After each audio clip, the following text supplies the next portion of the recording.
NATO उतना कर पाएगा, और ख़ासतौर से अमेरिका के बिना कि वो यूक्रेन को कुछ लंबे समय तक सपोर्ट करता रहे डिफेंस इक्विपमेंट वाइज।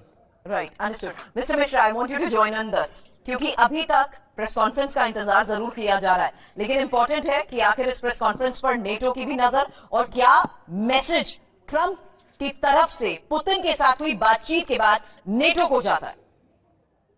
जी देखिए, डिप्लोमेसी में बातचीत होती है, जब बातचीत होगी तो संधि होगी, और जब संधि होगी तो सर्वनाश नहीं कल्याण होगा। राइट, अब बातचीत सफल हुई या नहीं हुई इसका तो जब प्रेस कॉन्फ्रेंस होगा, इस पे होमवर्क होगा तो पता चलेगा। लेकिन मुझे लगता है कि वर्ल्ड पॉलिटिक्स में जो लीडर्स की केमिस्ट्री, पर्सनल केमिस्ट्री भी बहुत बड़ा मायने रखती है। जैसे मोदी जी करते हैं, रशिया जाते हैं 1 घंटे के लिए और 8 घंटे के बाद पुतिन से मिलके आते हैं। राइट, इतना समय।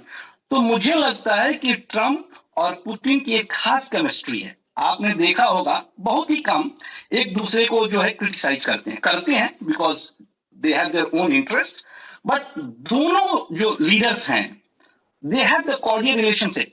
राइट, तो मुझे लगता है कि इस डिप्लोमेसी से, इस बातचीत से संधि जरूर होगी।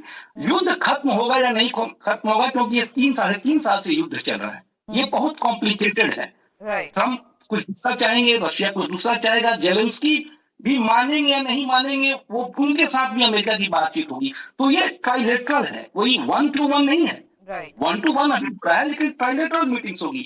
और सबसे बड़ी आश्चर्य की बात मैं बताऊं कि यूएस कितना सीरियस है। ट्रंप अभी भी बात करने के लिए तैयार है। पहले जो है 1-to-1 था, बाद में मार्को रूबियो और स्टीव कॉफ, ये दोनों लोग शामिल हुए, और पता चला कि they are prepare to do a second round. मतलब 7 घंटे का बातचीत अगर आप करते हैं और आपकी प्लानिंग है, तो कम से कम उनके सीरियसनेस पे सवाल तो नहीं उठाया जा सकता है कि अमेरिका सीरियस है या नहीं है। आप जानते हैं कि अलास्का और वॉशिंगटन डीसी में 4 घंटे का टाइम डिफरेंस है। वहां करीब स्टोन टोनालिटी में ट्रंप की तरफ से बयान दिए गए इसी मुलाकात से पहले। जी, कैन यू रिपीट? मैंने कहा, how can you rule out the fact कि ट्रंप ने किस तरीके से इस मुलाकात से पहले किस तरीके के बयान दिए, जहां उन्होंने साफ तौर पर कहा कि अगर सीज फायर नहीं हुआ तो गंभीर परिणाम भुगतने होंगे, अगर शर्तें नहीं मानी गई तो सैंक्शंस को लेकर भी उनकी तरफ से, क्योंकि चेतावनी भरे लहजे से कही गई बात, जाहिर सी बात है उनकी टोन और टोनालिटी और उनके स्टेटमेंट्स को लेकर सवाल उठाती है। जी बिल्कुल, देखिए कभी भी जब भी मीटिंग होगी तो होमवर्क हुआ है, लेकिन एक पॉलिटिकल प्रेशर भी होता है कि आप अगर बहुत सीधे रहेंगे तो सीधे उंगली से घी नहीं निकलता। तो इसका मतलब यह है कि उनका जो है कि love and hate, love and power, ये दोनों चल रहा है, क्योंकि स्टेक्स बहुत हाई है, रशिया के लिए भी है और यूएस के लिए है। हिलरी क्लिंटन ने यहां तक कह दिया कि अगर ये युद्ध को सीजफायर करा देते हैं, अगर एक ठोस परिणाम पे पहुंचा देते हैं, तो शी विल, आप जानते हैं कि वो डेमोक्रेट्स इनके अगेंस्ट है, that she will nominate for Nobel peace prize. तो स्टेक्स हाई है। तो कम से कम जब टेनर क्या होता है कि एक आदमी को कि भैया मुझे क्या आपसे उम्मीद है। अब आप उस मामले को लेकर ट्रंप जो है तो आप कभी कभी बयान देते हैं, और वो ट्रंप आप देखती हैं कि इंडिया के साथ भी देते हैं, पाकिस्तान के भी साथ। एक बहुत बड़ी खबर है इस वक्त, एक बहुत बड़ी खबर है जहां ट्रंप ने इस बैठक के बाद अब जेलेंस्की को फोन किया है। तो ये एक बहुत बड़ी खबर और बहुत इंडिकेशन भी, क्योंकि पुतिन के साथ बैठक के बाद जेलेंस्की से फोन पर बात बहुत मायने रखती है। और 2 घंटे 53 मिनट तक हुई बातचीत के बाद पुतिन तो सामने आ गए, लेकिन ट्रंप अभी तक सामने नहीं आए थे।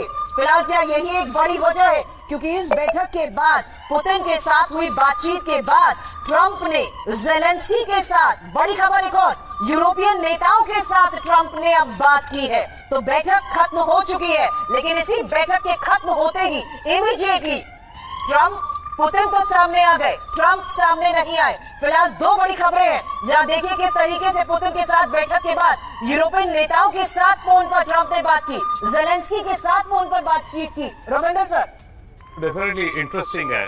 तभी कहा जा रहा है कि शायद थोड़ी डिले हो रही है प्रेस कॉन्फ्रेंस में कि ट्रंप भी अभी तक नहीं दिखे। एंड एक चीज और, ट्रंप ने कहा था कि अगर मीटिंग अच्छी गई तो सबसे पहले मैं फोन जेलेंस्की को करूंगा, राइट, और अगर मीटिंग अच्छी नहीं गई तो मैं किसी को फोन नहीं करूंगा, वापस चले जाऊंगा। राइट, सो इस समय अगर ये आ रहा है कि इसने जेलेंस्की को फोन किया है, तो इसका मतलब है कि ट्रंप के हिसाब से मीटिंग ठीक ठाक या अच्छी गई है। And there is a message for Zelensky. And here there is a message Zelensky को बता रही आ गए सर, देखिए अब ये तस्वीरें और ये बॉडी लैंग्वेज को डिकोड करेंगे। फिलहाल क्या कह रहे हैं सुनते हैं। Уважаемый господин президент, дамы и господа, наши переговоры прошли в конструктивной и взаимоуважительной атмосфере. Были весьма обстоятельны.